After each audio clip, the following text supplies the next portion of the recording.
السلام علیکم دوستو، میرا نام ہے اسامہ رشید اور آپ لوگ دیکھ رہے ہیں یوٹیوب چینل انفوٹیک ہب۔ غزوہ تبوک کے بعد آپ صلی اللہ علیہ وسلم کی محنت اور اللہ کی مدد کے ذریعے اسلام پورے عرب میں پھیل چکا تھا اور پورا عرب اسلام میں داخل ہو چکا تھا، تو محمد صلی اللہ علیہ وسلم نے 632 عیسوی میں حج کرنے کا فیصلہ کیا۔ آپ صلی اللہ علیہ وسلم اپنے ساتھ 1,00,000 اصحاب لے کر حج کرنے کے غرض سے مدینہ سے نکلے۔ اب آپ صلی اللہ علیہ وسلم نے وہاں پہنچ کر سب سے اہم خطبہ دیا، جس میں آپ صلی اللہ علیہ وسلم نے فرمایا، کسی کالے کو کسی گورے پر، کسی گورے کو کسی کالے پر، کسی عربی کو کسی اجمی پر اور کسی اجمی کو عربی پر کوئی فضیلت حاصل نہیں۔ آپ صلی اللہ علیہ وسلم نے اور آپ کے ساتھیوں نے حج مکمل کر کے واپسی مدینہ کی طرف روانگی کری اور پھر رستے میں قم کے مقام پر پڑاؤ ڈالا، اور ایک بار پھر سے آپ صلی اللہ علیہ وسلم نے تمام اصحاب کو جمع کیا اور سب سے پہلے اللہ کی حمد و ثنا بیان کری، اور پھر آپ صلی اللہ علیہ وسلم نے حضرت علی رضی اللہ تعالی عنہ کی فضیلت بیان کری اور حضرت علی رضی اللہ تعالی عنہ کا ہاتھ پکڑ کر بلند کیا اور فرمایا کہ میں جس کا مولا ہوں اس کا مولا علی ہے، اور میرے بعد میرے گھر والوں کے ساتھ حسن سلوک سے پیش آنا اور ان کو غم نہ پہنچانا۔ اب آپ صلی اللہ علیہ وسلم کا دین مکمل ہو چکا تھا اور قرآن بھی پورا نازل ہو چکا تھا، جس کا صاف صاف یہ مطلب تھا کہ آپ صلی اللہ علیہ وسلم کی زندگی کا مقصد پورا ہو چکا ہے۔ اب مدینہ پہنچ کر آپ صلی اللہ علیہ وسلم نے سب سے پہلے فوج تیار کری اور اس فوج کو رومن امپائر کی طرف روانہ کرنے کا کہا، جس کا لیڈر اسامہ رضی اللہ تعالی عنہ کو بنایا تھا۔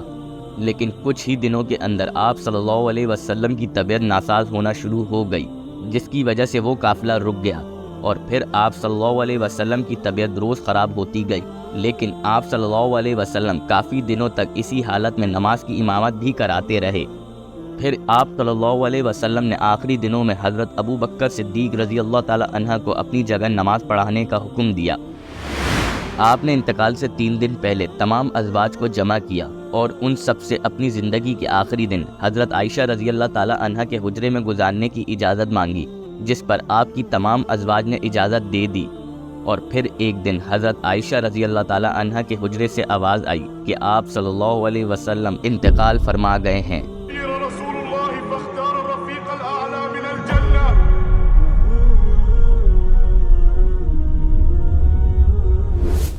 جیسے ہی حضرت عمر رضی اللہ تعالی عنہ نے یہ خبر سنی تو انہوں نے اپنی تلوار نکال لی اور فرمایا کہ جو کہے گا رسول اللہ صلی اللہ علیہ وسلم انتقال فرما گئے ہیں، میں اس کی گردن کاٹ ڈالوں گا۔ انہی لمحوں میں حضرت ابو بکر صدیق رضی اللہ تعالی عنہ حضرت عائشہ رضی اللہ تعالی عنہ کے حجرے میں تھے، اور آپ رضی اللہ تعالی عنہ نے حضرت محمد صلی اللہ علیہ وسلم کا ماتھے مبارک چوما اور فرمایا کہ اے اللہ کے نبی، آپ کے اوپر اللہ تعالیٰ 2 موتیں جمع نہیں کرے گا، اور یہ کہہ کر آپ باہر آ گئے اور منبر پر تشریف لے گئے۔ وہاں پر آپ رضی اللہ تعالی عنہ نے فرمایا کہ اے مسلمانوں، عمر کو چھوڑ دو اور میری طرف متوجہ ہو جاؤ، اور پھر اپنی زندگی کا پہلا خطبہ دیا۔ فإنه من كان يعبد محمدا فإن محمدا قد مات۔ تم میں سے جو محمد کی عبادت کرتا تھا وہ جان لے کہ محمد انتقال کر گئے ہیں، اور تم میں سے جو اللہ کی عبادت کرتا تھا تو وہ جان لے کہ اللہ ہمیشہ سے زندہ ہے۔ اور پھر حضرت ابو بکر صدیق رضی اللہ تعالی عنہ نے سورہ آل عمران کی آیت نمبر 144 کی تلاوت کری۔ وما محمد إلا رسول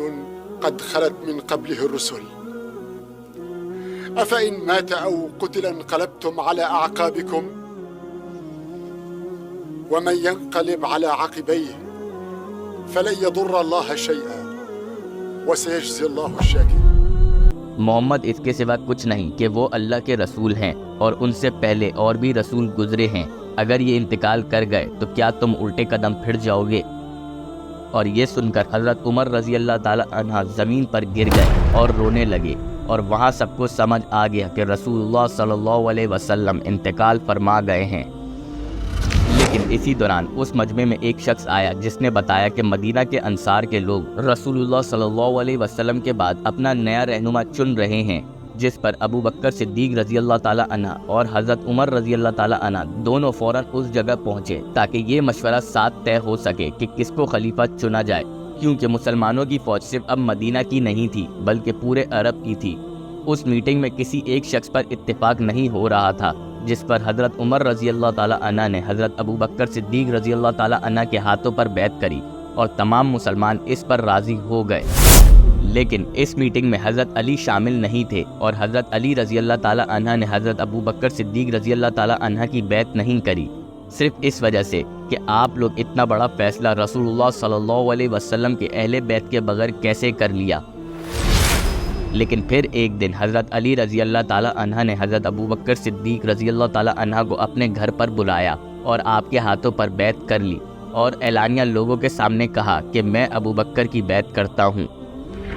اب حضرت ابو بکر صدیق رضی اللہ تعالیٰ عنہ نے خلیفہ بنتے ہی سب سے پہلے وہی فوج روانہ کری جو رسول اللہ صلی اللہ علیہ وسلم کی بیماری کی وجہ سے رک گئی تھی، لیکن پھر اسی دوران رسول اللہ صلی اللہ علیہ وسلم کی کامیابی دیکھ کر ایک شخص نے نبوت کا اعلان کر دیا۔